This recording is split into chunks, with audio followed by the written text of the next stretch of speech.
morning and welcome to another Meet the Church, when we meet another member of Dale Street Evangelical Church. And this morning we're going to be asking 10 questions to Steve Smith.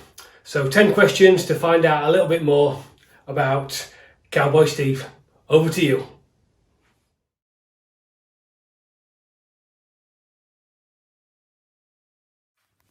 Family life growing up. Youngest of 5 children, born in Exton, Lancashire, to Keith and Gwyneth Smith. 3 sisters who were Catherine, Ruth and Elaine, and a brother David. We lost Elaine when a year before I was born as a cot death, so I never actually knew Elaine. So through my life there's only been 4 of us. Both parents were teachers. Dad was head of geography, Mum was head of domestic science at the same school, which was Belshills High School in Leyland, where I was a pupil, where all of us went to school. Home life. So the house we moved in when I was 3 months old, designed primarily by Mum and Dad through their combined experience, and a lot of the development work and alterations were done by Dad over the years with support from his brother, who was a builder, and his lackeys, which were myself and my brother. Mum spent a lot of time making clothes, bedding, curtains, things like that, and that was primarily because we were not very well off. We weren't on the poverty line, but money was tight, and so we learned to make do and to create ourselves. So holidays were always camping, whether it was the tent or the caravan. First holiday abroad, I was 5 years old. We went to France with an old frame tent and 6 of us in a Triumph Herald estate. So Mum and Dad in the front, myself and my brother and my 2 sisters in the back. The boot was packed. We had a small trailer on the back, and it was absolutely ram-packed, but a little Herald, so good days. But family was always very big for us from both Mum and Dad's side. My dad's side of the family, a lot of them went to our church. Grandma and Grandad Smith lived next door to church. My dad's brother and his family went to our church, and their children, who were very similar ages to us. My dad's cousins went to our church and their children, so we grew up knowing those.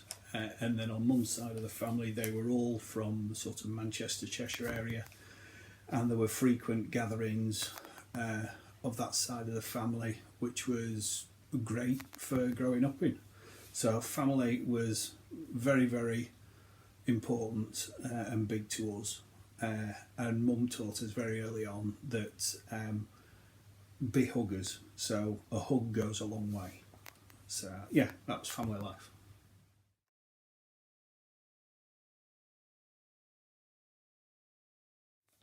Question 2, first introduction to church. So as with many of you, I went to church from being days old. The church I went to was Exton Methodist Church, which was at the top of the road from where we lived. It would be the same as going from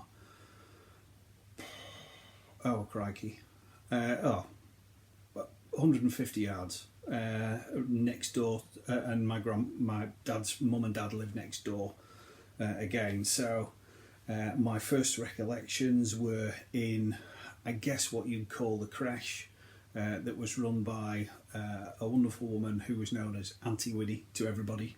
Even my girls knew her as Auntie Winnie. And she was just a lovely dear that my dad had grown up knowing over the years. She was probably 10 years his senior, but just ran that class from age for years and years and years. And everybody, all the children, generation after generation, knew her as Auntie Winnie. I also recall the the Sunday school anniversaries, doing musical things such as Jonah Man Jazz, Joseph, Grain of Mustard Seed, and we'd have the kiddies all together on a purpose-built stage in the front of the church, and also the choir involved as well on some of the occasions. So it was, very, very memorable in that side of things. Church life for our family was very, very busy. Dad was the organist, Mum was they were both on the church council, but Mum was also treasurer at one point. She was also one of the stewards at one point. I automatically became involved in church council, Sunday school teaching, youth club leading. I went through Cub Scouts and Venture Scouts and then became one of the leaders. We were involved with helping with renovations and rebuild work on the church. The men all undertook that, whether it was building a prefab building outside, whether it was replacing the asphalt roof with a corrugated steel. It was, for us kids in our teens, it was a great adventure, and we all took part in it. There were 2 services every Sunday. The fact that Mum and Dad were both heavily involved meant that we had to go to both, whether we wanted to or not. Evening service was always very, very boring, but the morning service was also involved the Sunday school as well, and we had a big Sunday school. We're talking probably 40 or 50 kids all told, something like 10 classes. So it was really good, really, really good fun. Thoroughly enjoyed it. A lot of activities going on throughout the week, and also at the weekends with socials on a monthly basis, just to keep the church family together, and also within the Chorley the Methodist circuit in the Chorley area. It was a great time for me.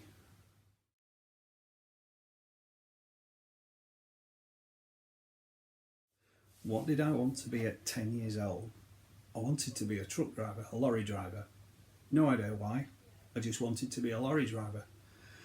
When I left school, I got an apprentice. At 16 years old, I got an apprenticeship at Leyland Trucks. So though I wasn't a lorry driver as such, I did get to build them and buses. So that was acceptable. I was happy with that. So yeah. So that was age 10. What did I want to do?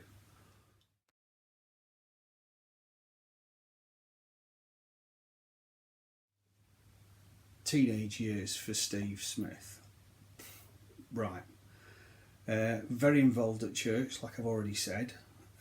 Very involved with youth work, with Sunday school teaching, with not just the youth club, but also at circuit level as well. I was involved in that, helped coordinate activities there, and also with the Cub Scouts and then Venture Scouts.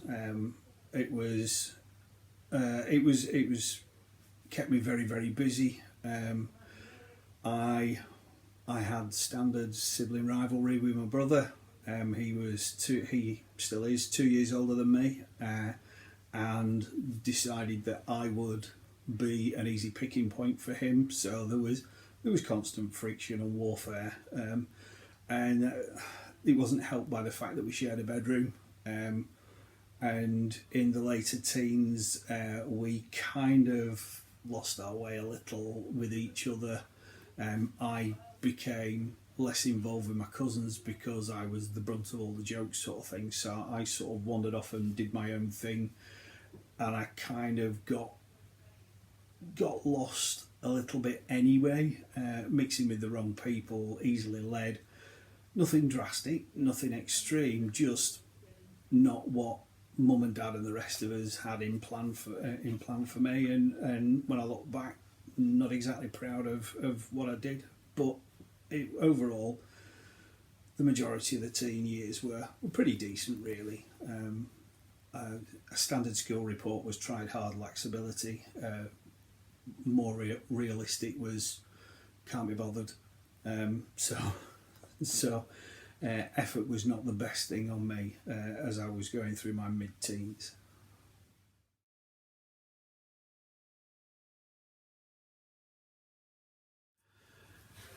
Question 5, how did my career end up? I had 12 years working before I went into full-time education, from leaving school to going into full-time education, and did a variety of jobs within that period, one of which was my goal of being a lorry driver. So I did that for about 6 months, working for a haulage firm in Chorley, collecting furniture frames from round the different joinery shops around the northwest, and delivering to an upholsterer's, and then delivering the finished furniture throughout the country. So I did achieve my goal. After university, I've had a number of jobs. Started off with a small firm doing vehicle applications. I then did design, moved over to Yorkshire and in 2001, and started working for Optair as a design engineer. I was there for 7 years, then moved to Darlington to work for Cummins on engine applications, and I did that for 5.5 years before the role came up at Huddersfield, when I joined the turbo division of Cummins, what was formerly Holset Turbos. So I, for the last 6 years, I have been, 7 years, I've been working turbo applications on a variety of engine platforms. For the last 4 years, it's all been high horsepower. So that is 19 litre through to 95 litre engines, everything from rail engines to heavy haulage dump trucks that work in huge open cast quarries, open cast mines, marine engines, power generation engines, standby generators for the national grid, for businesses, hospitals, government facilities, stuff like that. So yeah, interesting. The role is to work with engine programs to understand their air handling requirements, identify a suitable turbo, arrange for prototypes to be supplied.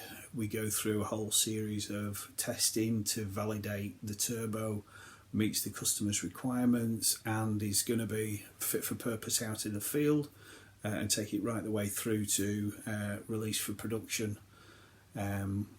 So yeah, it's a very technical job in comparison to the other ones that I've had. There is a lot of the material that we have to cover is challenging for me. I understand the theory, but having the wholehearted confidence with the knowledge is a different thing altogether.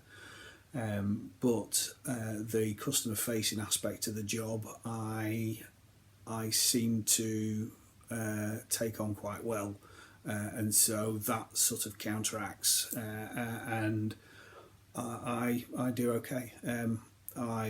I know that it will be an ever-evolving thing. I will never know all I need to know. It's constantly pushing me. It's constantly causing me to go down new avenues with technology and with the activities that I have to undertake. But I enjoy it, and that's my current job. Yep.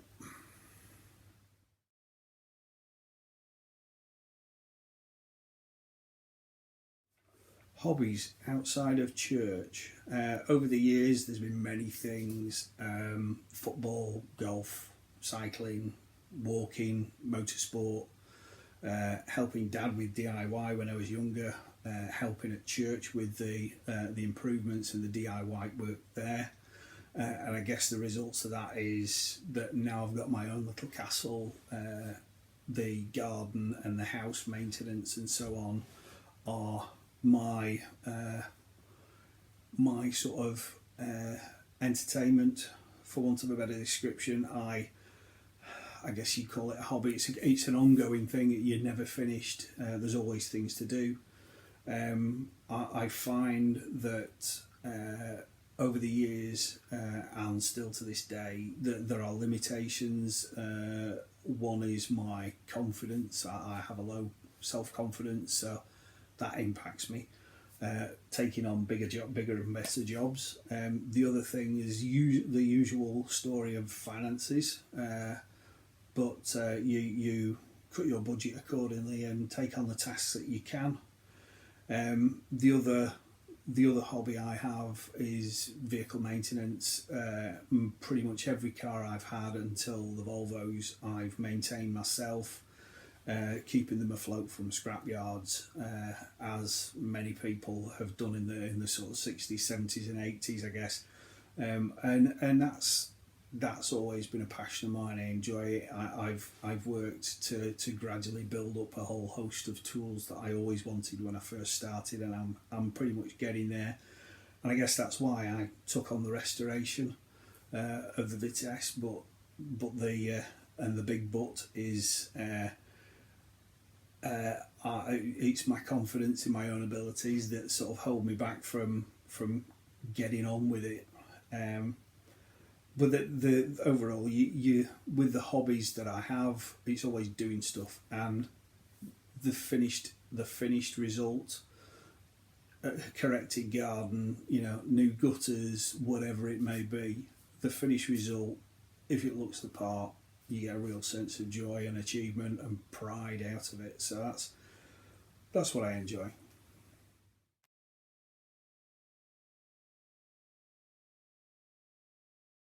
Why Dale Street? When we first got married, Sam and I went to a Free Methodist church over in Lancashire at Great Eccleston, the same church that Paul's brother Jonathan used to go to.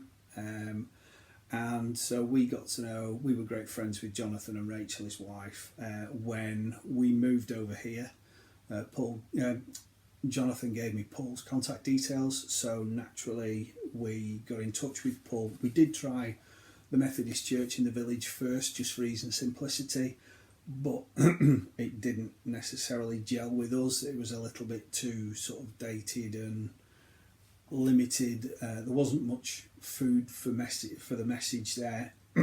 So we tried Dale Street, and it felt a much better fit for us as a family, me in particular, and so we started going there, and have been going ever since.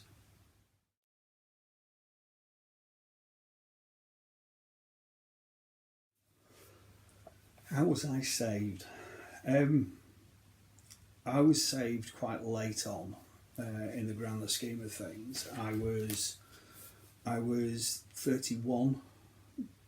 Or it was the year I turned 31 where I was saved, though I'd been heavily involved in the church all my life. I only had a couple of years after working abroad for 2 years. I came home and didn't really get back involved with church, so I was sort of 25 at the time. But within 2 years, I just felt I was missing something so much.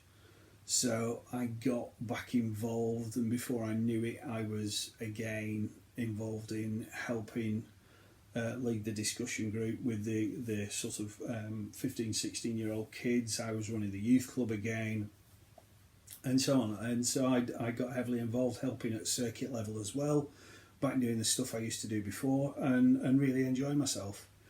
When I met Sam, I moved over to live at her parents' house, and we started going to the church at Great Eccleston, and it was whilst I was there that the message really started to get through to me, and really take a hold in my life, and made me think about where my priorities were, and what was important to me.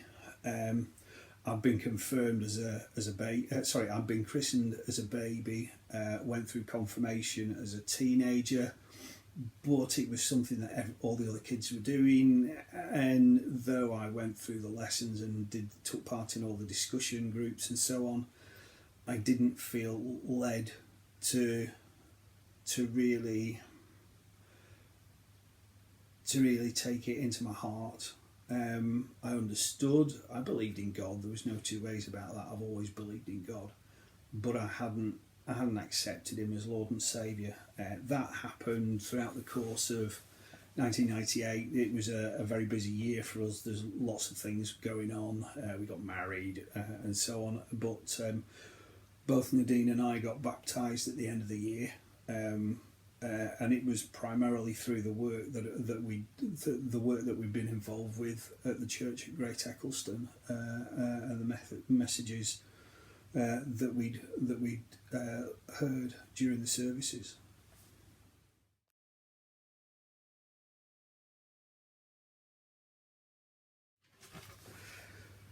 Question 9: how has faith helped me outside of church?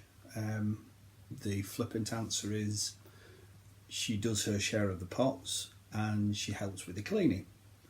But on a serious note, despite my best efforts to ruin my life over the years, through my own shortcomings, I know God has always had my back, and since Sam and I got together, I know he's had our backs. Never once have we failed to get through a crisis without God's intervention, whether we've had a loan of or a gift of money, food, help getting a job, help at work, help at home, support from friends and family. We've battled through health scares for various family members over the years, and obviously there's an ongoing challenge there anyway. Major events like nearly losing Sam and Faith in 2000 when Faith was being born, to nearly losing Sam in both 2016 and then again in 2017 with infections, and her current battles to date. We've known, and I've known, that we just cannot get through them without God. We cannot survive alone, and we know that. I regularly fail to appreciate the importance God has in my life, and where would I be without him. I still don't think to go to God in prayer on any matter until I've completely messed it up myself first, but I always know that he will help me, and he'll help me get through whatever it is, and so I lean on him always.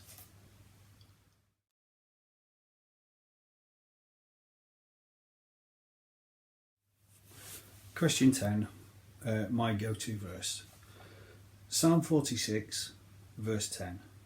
Be still and know that I am God. When I find myself stuck in a hole with no clear way out, eventually I see what I have to do. Be still, breathe, take a minute and pray. Know that I am God. He's got this.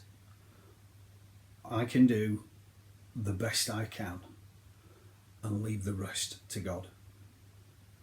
The line has seen Sam and I through many trials and tribulations over the years, and currently makes us able to function on a day-to-day basis, as she faces a very limited future without a transplant. He's got this. We know it. The solution is not in our control.